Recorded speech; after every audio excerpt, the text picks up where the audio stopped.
Hi, I'm John Stevenson, and we're going to be looking at the Assyrians, what some have called the first terrorist nation, in our continuing study of the history of civilization.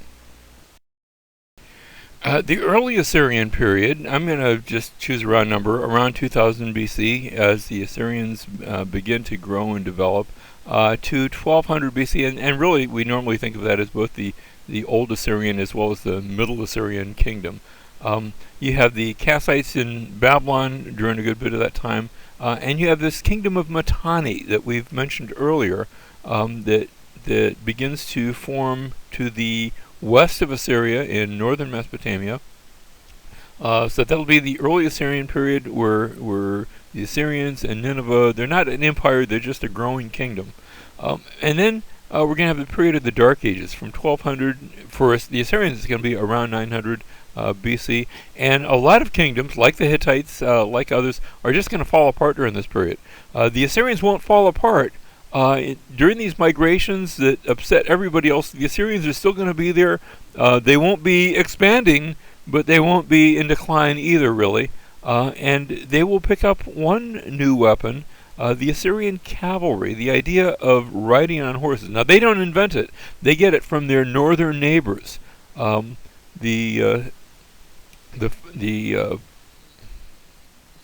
Blanked out. The Scythians, I'm sorry. Just sorry about that. They get this idea from the Scythians, this idea of riding horses. And notice the picture. There's no stirrups, so it's not like they can go like knights and spears and things like that. But it works good for cavalry, who can ride up, shoot the arrows, turn around right away before they can be counterattacked.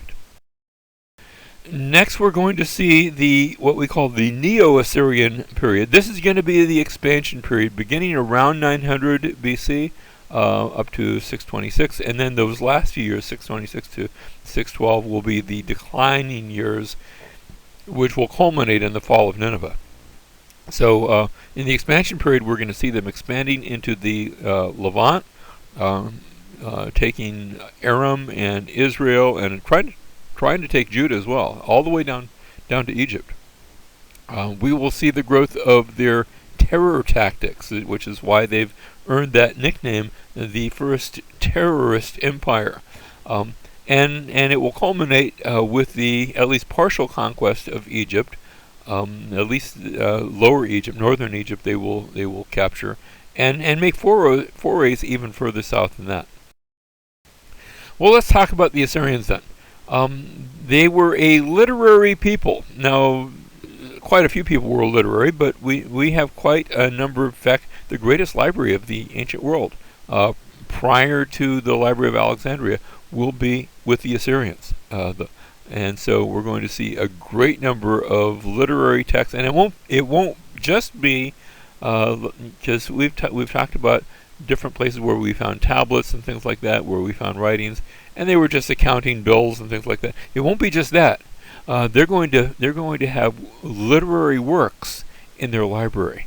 Our copies of things like the Enuma Elish, or of the story of Gilgamesh, they come to us principally via the Assyrians. Not that the Assyrians wrote them, but they took them, they copied them down, and they preserved them for us. So they're a literary people. We also have what are called the Assyrian eponym lists, and this is a wonderful thing. These are king lists. Now you say, well, what's so wonderful about that? We have king lists that go all the way back to Gilgamesh and the Sumerians had king lists. But these king lists also recorded solar eclipses when those took place. And that's incredibly helpful for us, because now we can astronomically look at when a solar eclipse would have been visible in the land of the Assyrians, and we can link it up to the list, and we can get fairly precise dates for events that we link up to the Assyrian eponym lists, and then we correlate that to places like Egypt and the Hittites and other cultures, even the Bible, to get a fairly accurate chronology, as long as we can tie it to the Assyrian eponym lists. The Assyrians are going to be known, though, for their military machine. They're going to be a militaristic people. It will not just be, every large kingdom or empire has military. But among the Assyrians, that's going to be worshipped. It will decorate their palaces. It will saturate their lives.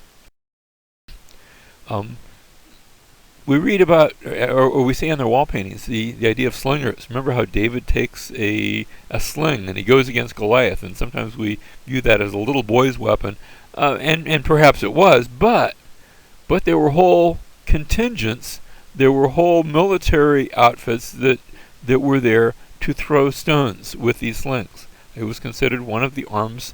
We would maybe call it light infantry as they went into battle. The chariot was used, but the chariot was not used in the sense that you had these vast collection of chariots that were running roughshod over the plains.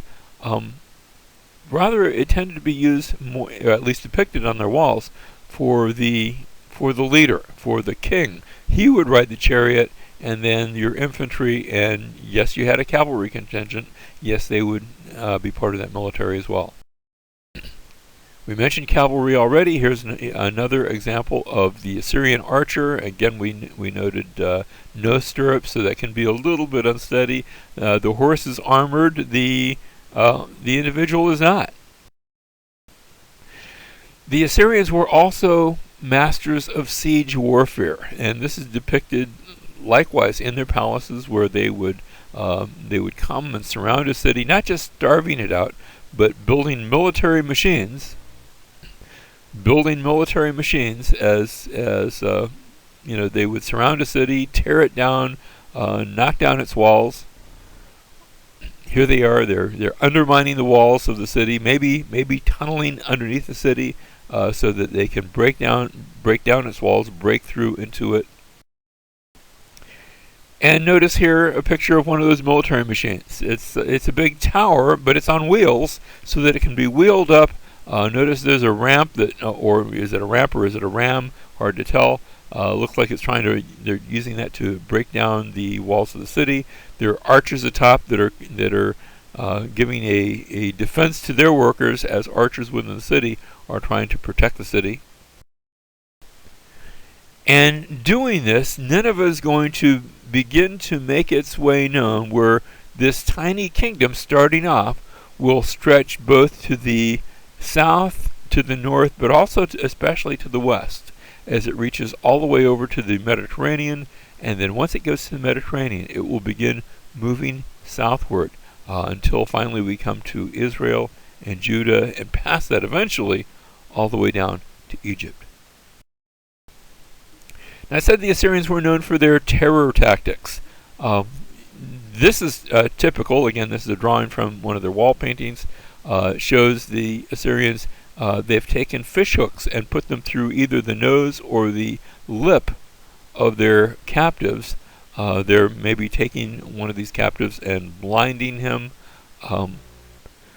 Here in this wall painting, in this wall sculpture, notice the Assyrians are taking a tally, and then they're just counting heads. And when I say they're counting heads, they've removed the heads of their victims, and there's a big pyramid, a big stack of them, and they're counting to see how many captives, how many of the dead that are there.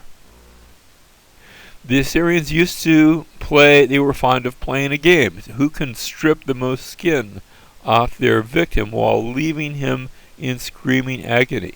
They were masters of torture, and here they are depicted by themselves. This isn't their enemies depicting them. This is the way they described themselves, the way they depicted themselves, handing tortures out to their enemies. The Assyrians developed a form of impalement / crucifixion. Here they are with their enemies, impaled, crucified on some sort of post, affixed to it, nailed to it. Every sort of torture that you can imagine, they had come up with it. Here in another picture, they're viewed as, notice the character in the middle, he's been impaled. You can just sort of imagine where that post is going. Another victim, his arms and legs and body parts are cut off. And then on the right, you see a city that is decorated with the heads of the victims They've been removed from their bodies and are now decorating the walls of that city.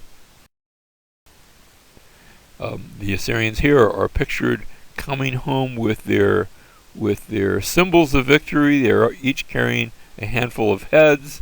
They've defeated their enemy, killed them, and now are bringing the trophies home to roost. Another picture of the same sort of thing, holding up the heads.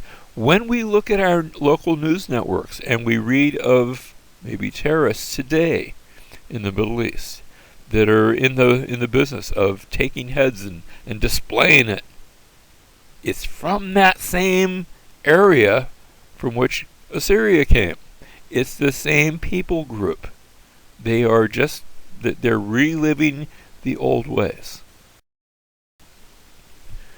Now, the first king we want to talk about is going to be Tiglath-Pileser. There'll be several of them. He's going to be the first. They're not going to be all related, but the later ones will name themselves after him. He is going to conquer most of Syria and Urartu to the north and Babylon to the south. And so he's going to build up that Assyrian kingdom into a good-sized kingdom in his day, taking tribute even from faraway places like Sidon and Byblos, Phoenician cities on the Mediterranean.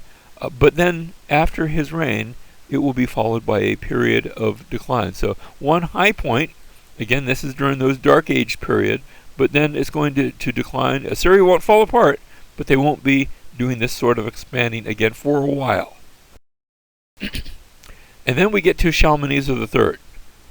He fights Ahab at Karkar, where there's a coalition of something like 12 different kings from Israel, from Aram, and from other locations in the Levant, and they team up to defend against Shalmaneser. They manage to withhold him, but he comes back later on and lays siege to Damascus. In other words, the coalition that was so successful there doesn't last, and so he lays siege to Damascus. He comes to Jehu, who by this time Ahab has died. And remember, Jehu was the next dynasty that ruled in the northern kingdom of Israel. And the very earliest physical depiction that we have of a personality from the Bible is on a stela known as the Black Obelisk. What we're seeing here is just one panel of that stela, and it depicts Jehu on his face. He's the one kneeling down on his face before Shalmaneser III, as he is promising obedience. Prior to that, Ahab, that previous dynasty, had fought against the Assyrians, but now he is promising obedience to the Assyrians. The Bible tells us the story of Jonah, who is called to go to Nineveh by God, and instead he runs down to Joppa, gets on a ship going in the other direction. You remember how the story goes. There's a little bit of a submarine ride. But finally he comes to Nineveh. And then after that, he preaches in Nineveh. Now, Nineveh in that day was a large city, walled city, had a one branch of the Tigris River flowed through the city to bring water therein. Notice on our map there is what's called the Nebi Yunus, about halfway down in the middle of our map, the Mound of Jonah. Now, was Jonah really buried here? I can't say that for sure, but tradition has it that was known as the Mound of Jonah. If we go to that site, to Nineveh today, it's a great site, but if we go there today, there's nothing but a mound. It has been excavated, but there's no city there. The city is across the Tigris River, modern-day Mosul. A great location for a city, but Nineveh was destroyed and never was rebuilt. Well, going back to the days of Jonah, remember the king hears the preaching of Jonah that Nineveh is going to be destroyed in 40 days, and it wasn't. It wasn't destroyed until much later. Because the king and the people of Nineveh, they repented. Now, the king isn't named. We don't know who he is. We can make some guesstimates, and we're going to try guessing. It's true that the Assyrian Empire was in a state of of decline. Not that it was going down, but it wasn't the empire that it was going to be at the end of the 9th century. And so, yes, it was in decline at this time. And it might fit that Adad-Nirari III, in fact, I think he's possibly the best candidate as being this king in the days of Jonah. Adad-Nirari III, 810 to 782 BC. When he comes to the throne, he's very young. His father had died, and his mother actually is very influential at first. She doesn't do like Hatshepsut. She doesn't take over. She doesn't rule, but she is influencing at least the young boy turned man as he is the new king.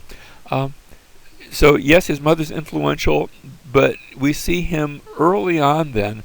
Once he's able to lead the army, he does a campaign against Damascus. Remember, Damascus, Aram, that's one of the enemies of Israel. So in a sense, we could see him either deliberately or just for his own agenda. I'm not going to try to say what it was, but he's actually being helpful toward Israel. Jehoash of Israel paid tribute to him, and so he's not going to attack. He's not going to attack Israel. In fact, we're going to see Israel entering a period of prosperity now, because her northern enemies, at least, are sort of put on hold as Damascus was taken. After Adad-Nirari, we're going to see actually three of his sons in order: Shalmaneser IV and Ashur-dan III and Ashur-Nirari V. All will reign one after the other. These are brothers. And during this time, Assyria will be gradually giving up her foreign possessions. It's not going to happen overnight, but gradually we'll see Assyria, and it's not that her armies were weak necessarily, but she's not going to be attacking. Can I say it this way? For a time, there will be a kinder and gentler Assyria. Now that's going to change when we get to Tiglath-Pileser, and we've seen several of them already. So this is Tiglath-Pileser III. His reign begins 745 BC. The Bible refers to him as Paul, short little name, and we actually have other sources. I think Phoenician sources also refer to the king Puli, which sounds like the same thing. And the meaning of that has been sort of a puzzle. Some have thought it to refer to the name for the gardener. Did he start off as the gardener and he just came in and took over? He doesn't seem to be necessarily in the royal line. Now he said he was, but that was, that might have been sort of somebody who wants to legitimize their reign, a little bit like Sargon the Great had named himself the legitimate ruler. That seems to be the same thing here. So it looks like he ascended to the throne via assassination, and he now rewrites the records claiming to be royal, but most evidence makes it look like that was not the case. He's claiming to be legitimate when he's not really. And he adopts a very aggressive military policy. We begin under Tiglath-Pileser III, this policy of deportations, of going in and not just conquering a people, but then taking the surviving people away into a foreign land and depopulating places, and then bringing in foreigners so that people will not be loyal to the land in which they live. Tiglath-Pileser will take Galilee and Gilead into captivity. It's 2 Kings chapter 15, verse 29. So the northern kingdom of Israel is going to get smaller during his reign as these places are taken away. He's bribed by Ahaz of Judah. Now there's also Ahaz of Judah to attack Aram, and he does that. He takes the bribe and then he goes, which he maybe was going to do anyway. And the bribe is paid from the temple treasures. And so Tiglath-Pileser, receiving that money, is thinking to himself, aha, I know a place that has lots of money. It's in that temple in Jerusalem, and the Assyrians eventually will be back to try to get more. Now, Shalmaneser V, he's 727 BC to 722, and remember 722, 721, somewhere in there is when we have the fall of the northern kingdom of Israel. So he initially accepts tribute from Hoshea of Israel, the last king of the northern kingdom of Israel. But then Hoshea enters into an alliance with Egypt, sort of teaming up with Egypt against the Assyrians. And he's warned by the prophets, don't go entering into alliances with Egypt and things like that. Trust in the Lord, not in Egypt. But he doesn't listen. So as a result, Samaria is besieged for 3 years. And Shalmaneser in here, he dies. Now, does he manage to take the city, or does he die? The city's going to be taken, but he dies. And now we see Sargon II, the brother of Shalmaneser V, take over, and at least he takes credit for capturing the northern kingdom, and especially the northern kingdom capital of Samaria. And so I'll grant that he completes the siege of Samaria. Whether it was complete or not, he's the one who takes credit for it. And he carries the northern kingdom of Israel off into captivity, which was by now the regular policy. And so there is no more Israel. There's still the southern kingdom of Judah at Jerusalem, but there's no more northern kingdom, and that ceased to exist. And he repopulates that area. Now, I'm not saying he took every single individual, but he deports largely the population, and then imports another population of other peoples, and some of the people, if there's any left, they're going to sort of intermarry with this incoming population to create a new people group that we refer to in New Testament times as the Samaritans. Next is Sennacherib, reigning from 705 to 681 BC. He's the brother of Sargon II, and I say that because the name Sennacherib just means sin has replaced the brothers. And there's some accounts that some people think, well, maybe he's the son of that, but his name seems to say otherwise. And he invades Judah in the days of Hezekiah. He conducts he takes something like 40 some odd cities throughout Judah. He lays siege to Lachish, which is one of the major cities of Judah, as well as Jerusalem. Now we have on the walls of his palace the siege depicted, the siege of Lachish.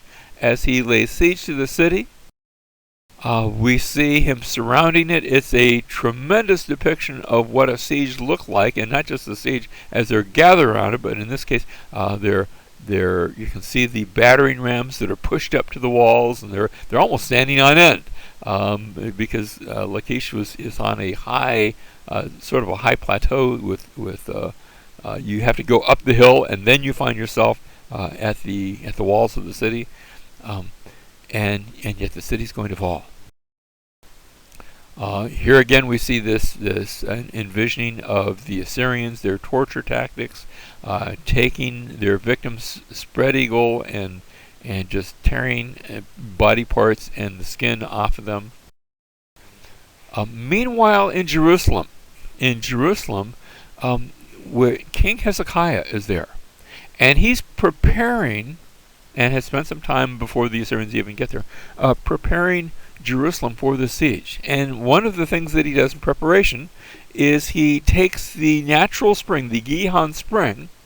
It started on the east side of the city of Jerusalem, and he builds, he actually has a tunnel dug from one end to the other, from the Gihon Spring all the way down to what becomes the Pool of Siloam.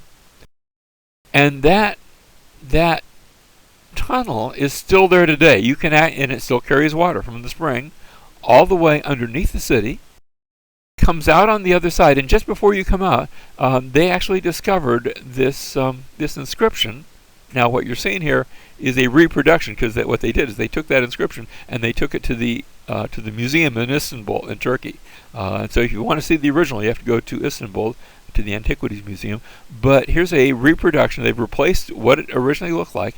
They found it in the 1800s, and it tells the story of how these workers in the days of Hezekiah cut this tunnel. And of course, it's from the workers' point of view, not from the king's point of view.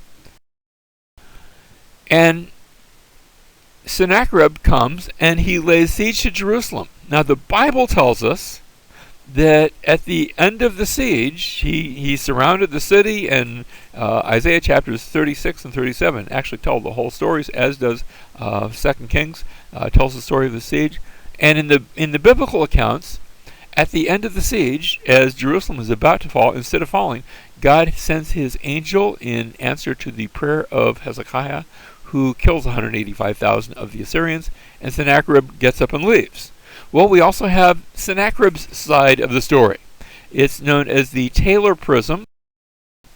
The Taylor Prism, and he tells the story of how he had besieged Jerusalem, just like the Taylor Prism tells. But his telling of the story, the end of the story, is a little bit different. He says, now, this king I captured, and this king I destroyed, and this king I killed, and this king I flayed until he, killed, cut off his arms and legs and head. And then he comes to Hezekiah, and he says, and for Hezekiah I took a whole bunch of his cities, but for Hezekiah himself, what did I do? I surrounded him. I surrounded him. Surrounded him? That's not, the Assyrians always kill their enemy. They don't surround them, and yet that's how he describes the battle. And so he gets back home, and he finds himself faced with other rebellions now. There's a repeated rebellious issue in Babylon, where he captures Babylon and makes his son ruler and goes back home. And meanwhile, the Elamites come and they capture Babylon, capture his son and kill him. And he comes back and retakes Babylon. This time he destroys the city of Babylon. And finally, 681, he's assassinated. 2 Kings chapter 19, verse 37 tells the story about how he's assassinated by his own children. And now one of his younger sons, Esarhaddon, he's the youngest son of Sennacherib, becomes the new king in Sennacherib's place, rebuilds Babylon because his father had destroyed it. Also imprisons Manasseh, king of Judah. And so we have, notice, the northern kingdom of Israel has already been taken into captivity. The southern kingdom of Judah had been under attack in the days of Hezekiah, and now he takes Manasseh as prisoner to Assyria. And now he goes past Judah, that he's subjugated Judah, but didn't capture Jerusalem, but took the king. And now he invades Lower Egypt. So we have the territory now of the Assyrians, stretching from the Persian Gulf all the way to the lower kingdom of Egypt and encompassing that lower kingdom. Next we have Assurbanipal. Assurbanipal, his older brother had actually died before becoming king. Not just before, but sometime. And meanwhile, he hadn't been trained then to be king. He had been trained to be a scholar. And so he's got scholastic training. He's trained in mathematics and in reading, and he can read a number of different languages, speak a number of different languages. And so he's going to be what we call a scholar king. And he collects a library. He's the one who really takes Assyria and makes it into a super literary place. He has the greatest library in the world, more than 6,000 cuneiform texts, and these aren't just accounting texts. These are every major literary work is collected and placed in this library. I have to ask, was the Bible, such as it was at that time, it wasn't, maybe the Torah, was that part of his collection? And of course, I've got no answer to that. But he's seeking to collect every book in the world. Now, Assurbanipal, his army fights the Nubians in Egypt. So he's not only taking Lower Egypt, he's going to go all the way up to Thebes and beyond to fight the Nubians, who've actually, let's be honest, they've actually been coming up and been running Egypt. So he captures Thebes.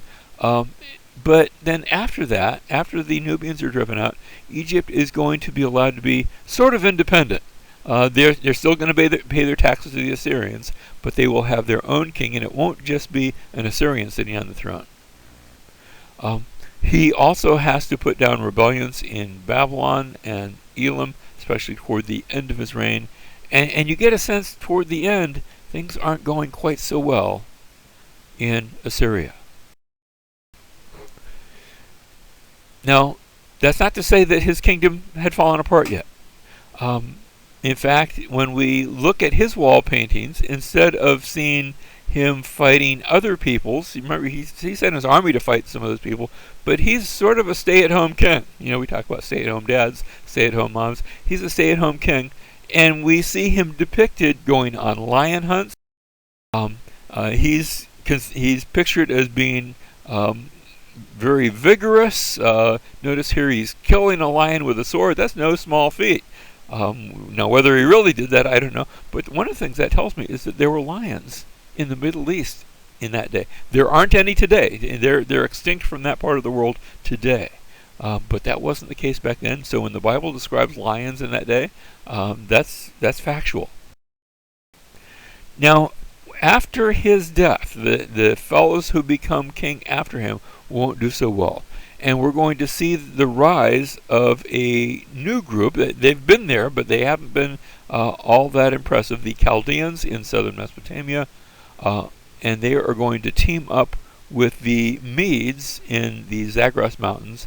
And this team up is going to be solidified through a marriage alliance, where the king of the Chaldeans, Nabopolassar, his son Nebuchadnezzar, will take in marriage one of the daughters of Cyaxares, king of the Medes, and I'm using the Greek terms for their names. And this coalition, in the year 612 BC, is going to come up against Assyria. And in the year 612 BC, the Medes and the Babylonians, and also from the north, I don't know if they'll be necessarily a coalition part, but they'll take the opportunity to attack as well. The Scythians from the north will attack. And this three-pronged attack will come up against Nineveh, and in the year 612 BC, Nineveh will fall and will never be rebuilt. This will be the end of the Assyrian Empire. The remnants of that people group will retreat to Carchemish. And the question will be, can they come back from this? But really, I think the bigger question, who is going to be the next ruling power? And we're going to see next time that Egypt will try to step into those shoes. Egypt passing through Israel, in fact passing through Megiddo, from which we get that term Ar-Megiddo, or we say Armageddon. And yet Egypt is going to raise its fist, will be the next ruling power, but we'll see what happens next time, who becomes the new world power on the scene.